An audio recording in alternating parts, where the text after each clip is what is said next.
¿Qué tal? Bienvenidos a Explora, un programa del Ministerio de Educación. La idea es convocar a prestigiosos investigadores de la Argentina para abordar, para acercarnos a los grandes temas de la ciencia contemporánea. Hoy vamos a explorar el ciclo del agua.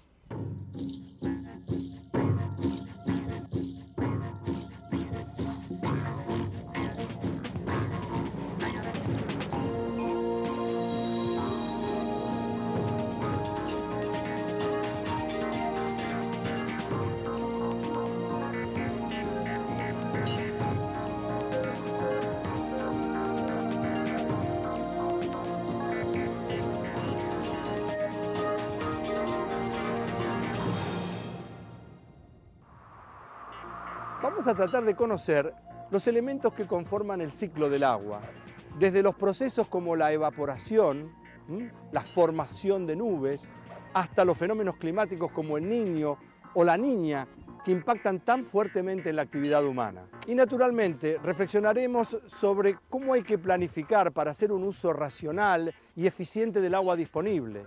Y en definitiva queremos saber qué es exactamente el ciclo del agua, cómo lo pensamos desde nuestro país, desde la Argentina. Vamos a consultar entonces a la doctora Carolina Vera, que es profesora de la Facultad de Ciencias Exactas y Naturales de la UBA y además investigadora del CONICET. Ella nos va a ilustrar sobre lo que queremos aprender.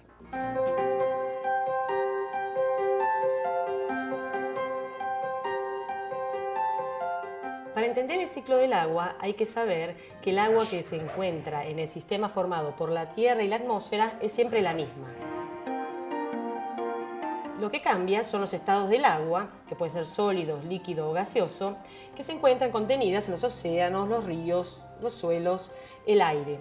Entonces se denomina el agua o ciclo hidrológico al proceso mediante el cual el agua se transfiere de los océanos a la atmósfera y luego vuelve al mar.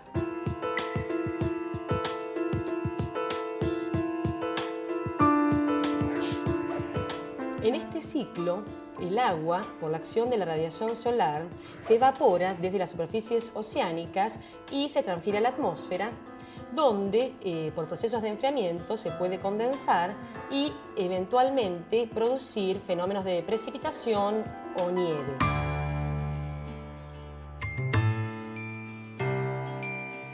Parte de la precipitación vuelve a evaporarse, retorna a la atmósfera. Otra parte es absorbida por el suelo y va a formar parte del agua subterránea, y otra parte se escurre a través de los ríos y arroyos y eventualmente vuelve hacia los océanos.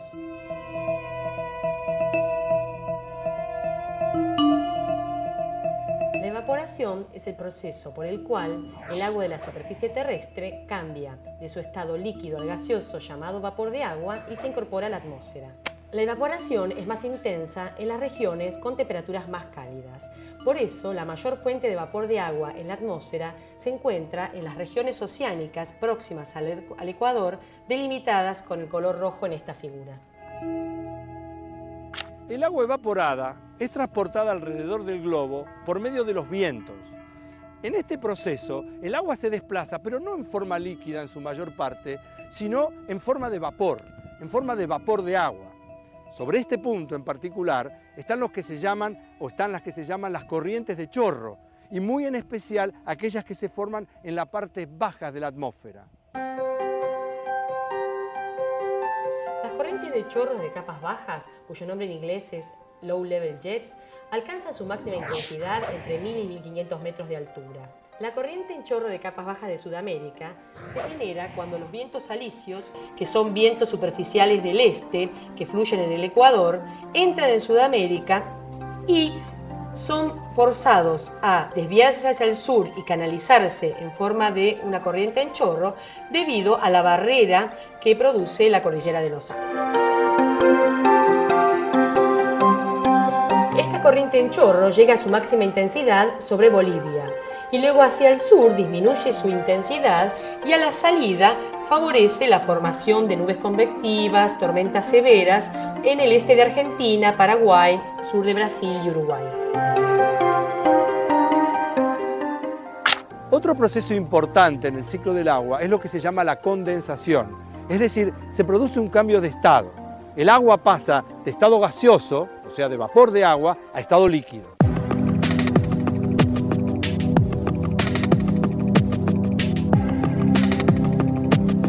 Teniendo en cuenta que la temperatura de la atmósfera disminuye con la altura, el proceso de condensación ocurre cuando el aire caliente asciende, se enfría y disminuye su capacidad de almacenar vapor de agua.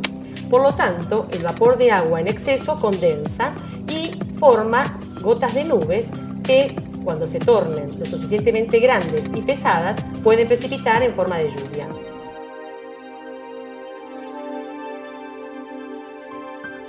Uno de los procesos que genera nubes es la convección, que se refiere a los movimientos verticales que se producen en la atmósfera.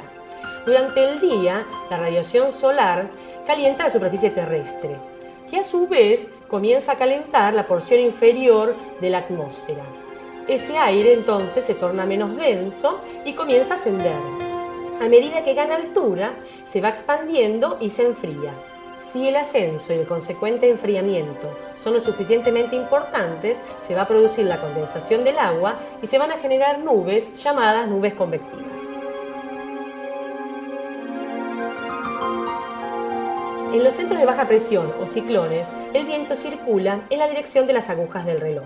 En los niveles bajos de la atmósfera, el efecto de la fricción que produce la superficie terrestre hace que los vientos se desaceleren y se desvíen hacia el centro del ciclón. Allí se va a producir una acumulación del aire que necesariamente va a tener que ascender porque no puede ir hacia abajo por la presencia de la superficie terrestre. En esos movimientos de ascenso se va a producir la formación de nubes por condensación y eventualmente se producirán eventos de lluvia.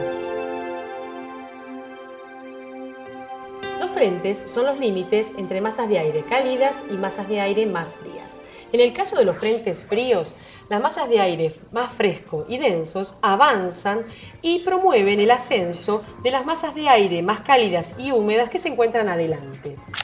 En este ascenso se puede producir condensación y posiblemente lluvias.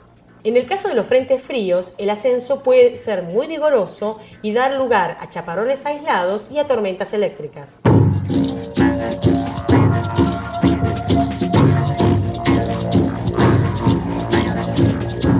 En el caso del frente caliente, es la masa de aire caliente la que se mueve hacia adelante y asciende sobre la masa de aire frío por ser menos densa. En este movimiento de ascenso produce nubes y precipitación. Pero como la intensidad de este movimiento de ascenso es más débil, las precipitaciones que se producen son más continuas y extendidas. Los movimientos de ascenso necesarios para la formación de nubes pueden producirse también en presencias de cadenas montañosas. Si las montañas son lo suficientemente altas, el aire se va a ver forzado a ascender, se va a enfriar y se va a producir la condensación del vapor de agua, formando nubes y eventualmente precipitación. En el caso de la Argentina, los vientos predominantes son de oeste a este.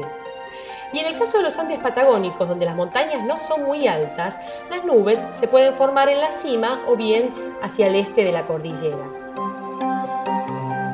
Un caso diferente es el de los Andes, en la región de Mendoza y San Juan, donde las montañas son más altas.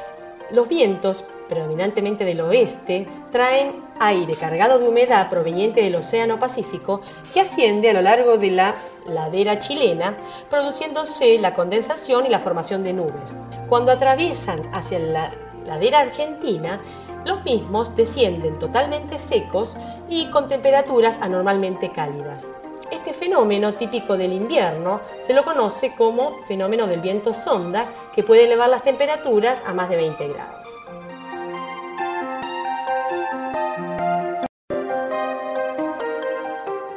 La corriente del chorro favorece la presencia de precipitación en el centro y en el norte de la Argentina.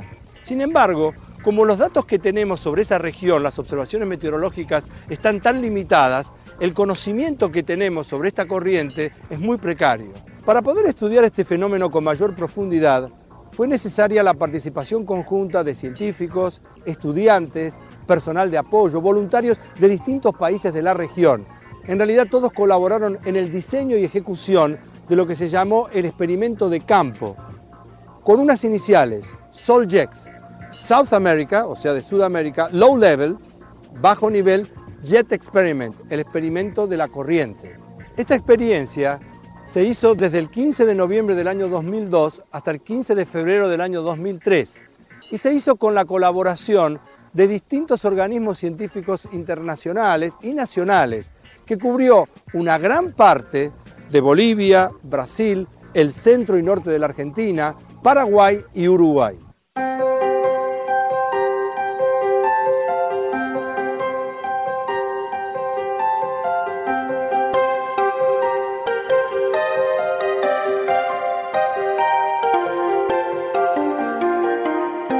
Para llevar a cabo el experimento SALJEX, South American Low Level Jet Experiment, se realizó con la finalidad de conocer la estructura tridimensional de la corriente en chorro y de los sistemas de precipitación asociados. Las misiones aeronáuticas del avión WP-3D fueron un componente esencial del experimento, brindando información en detalle de la estructura espacial de la corriente en chorro y su intensidad. Este avión se utiliza generalmente para monitorear los huracanes que se desarrollan en el Caribe y es conocido como el avión cazahuracanes. Sus vuelos sobre Sudamérica brindaron información muy valiosa y única para el estudio de las nubes, tormentas severas y su relación con la corriente en chorro. En el próximo bloque vamos a hablar de un fenómeno climático que en las últimas décadas impactó fuertemente en el medio ambiente. Me estoy refiriendo al fenómeno del Niño. Y además vamos a analizar las consecuencias que trajo sobre distintas zonas de nuestro país. El fenómeno del Niño, que se produjo entre abril de 1982 y junio del año 1983, fue considerado el más intenso del último siglo, a tal punto que produjo, desde el punto de vista climático, fuertes sequías e intensas precipitaciones, pero por otro lado causó más de 2.000 muertes y pérdidas económicas que superaron los 13.000 millones de dólares. En la Argentina solamente más de 250.000 personas tuvieron que ser evacuadas y más de 7 millones de hectáreas quedaron inundadas desde la provincia de Buenos Aires yendo hacia el norte hasta llegar a Formosa. El evento, que se produjo desde abril del año 97 hasta mayo del año 98, también trajo consecuencias globales devastadoras. Vamos a aprovechar a la doctora Carolina Vera, que nos va a explicar exactamente desde el punto de vista climático en qué consiste el fenómeno del Niño. En condiciones normales, los vientos alisios arrastran las aguas más cálidas del océano superficial del Pacífico ecuatorial, aquí están representadas con los colores rojos, hacia el oeste en la región de Indonesia. Este desplazamiento de las aguas promueve la surgencia de aguas más frías en la costa de Sudamérica. Las aguas más cálidas en el Pacífico ecuatorial constituyen una pileta de agua caliente con temperaturas más altas de 28 grados centígrados. Estas aguas superficiales promueven el ascenso del aire y la condensación, dando lugar a tormentas muy intensas.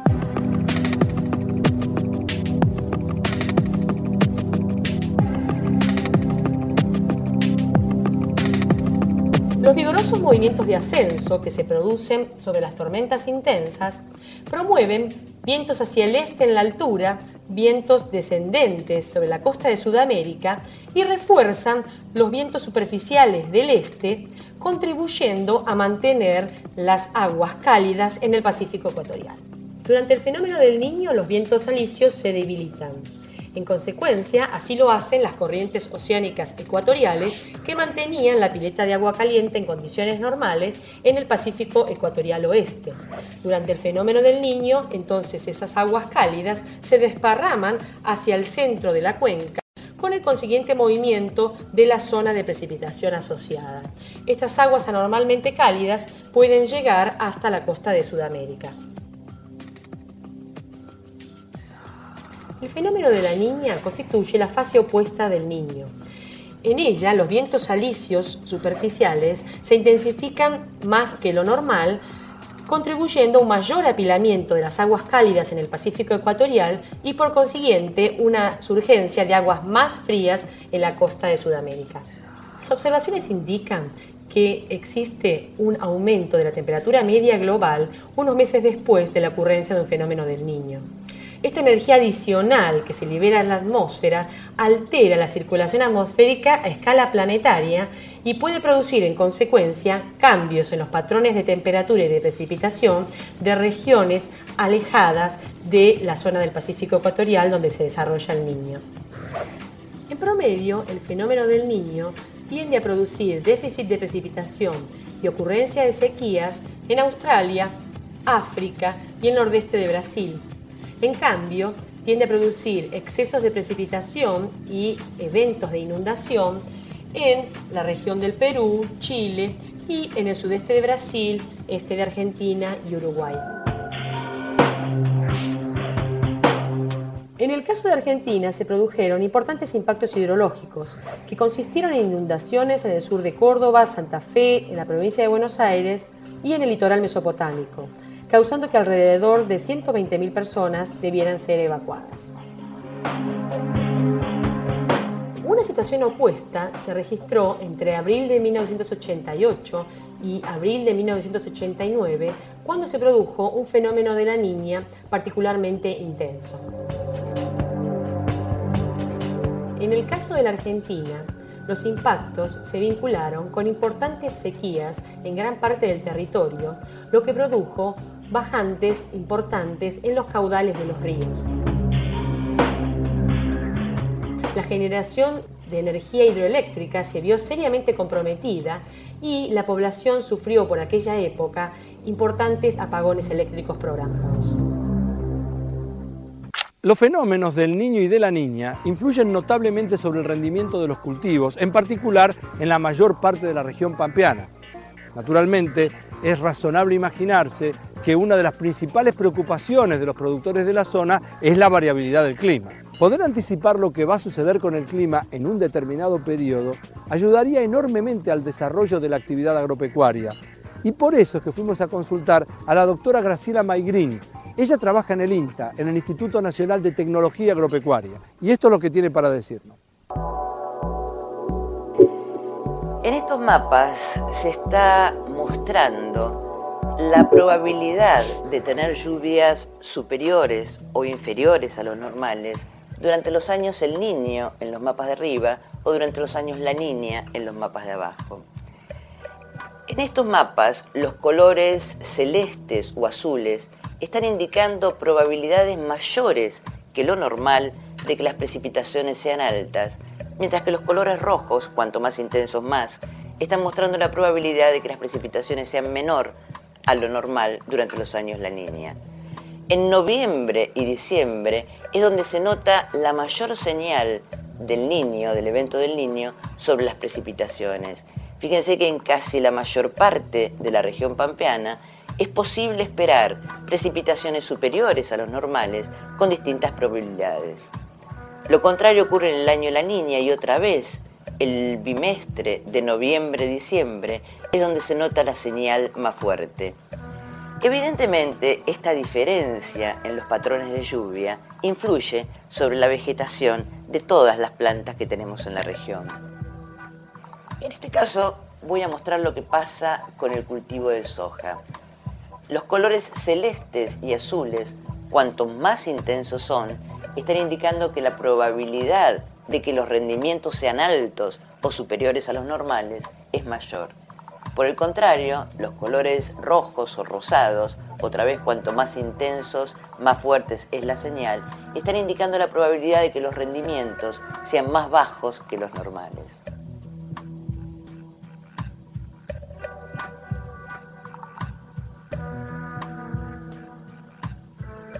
¿Es posible predecir cuándo va a suceder un fenómeno del Niño?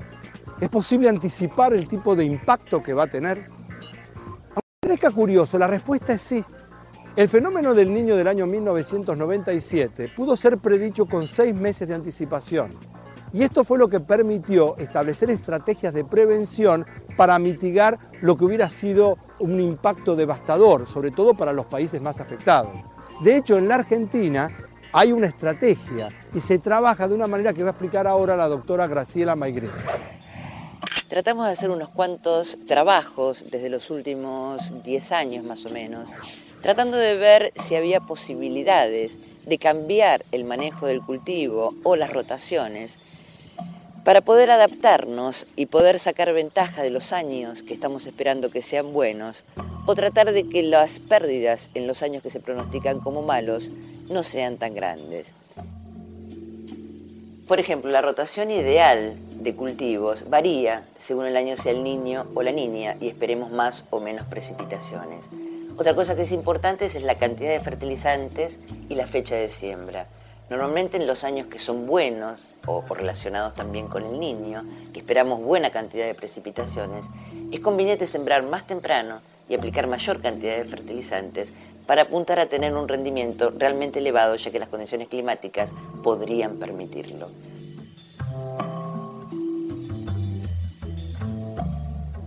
La Cuenca del Plata es una de las cuencas más importantes del mundo.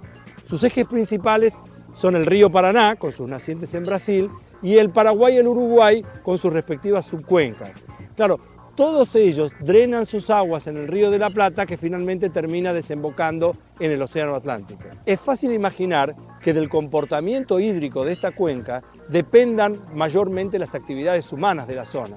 Y no me estoy refiriendo solo a la producción agropecuaria, como ya hemos visto, sino también a las obras de infraestructura y, si ustedes quieren, hasta la generación de energía hidroeléctrica. El doctor Ángel Menéndez, del Instituto Nacional del Agua, nos va a hablar ahora de cómo se ve afectada la Cuenca del Plata por los fenómenos del Niño y de la Niña.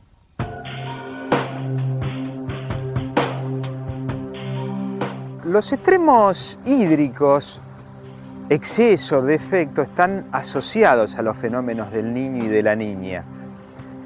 Y en realidad es lo que más se puede sentir desde el punto de vista de la propia sociedad. El niño asociado a los excesos, mucha agua, inundaciones. La niña asociado a lo que es el déficit, escasez de agua. El fenómeno del niño en la Cuenca del Plata se manifiesta entonces en exceso hídrico. El exceso hídrico trae aparejado algunos problemas muy concretos. Uno es el de las inundaciones, con distintas escalas, pueden ser más lentas, más rápidas, y el otro problema es el de la infraestructura, sobre todo la infraestructura vial, que se ve sometida a una solicitación para el que no necesariamente fue diseñada. Por su parte, el déficit hídrico, asociado en la Cuenca del Plata al fenómeno de la niña, repercute muchas veces en lo que es la generación hidroeléctrica. Hay menos volumen para turbinar, menos capacidad de generación.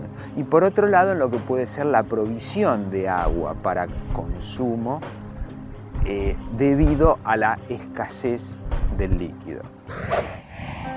En este viaje de exploración que iniciamos hoy, pudimos conocer algunos de los factores que intervienen en lo que se llama el ciclo del agua y sus principales consecuencias.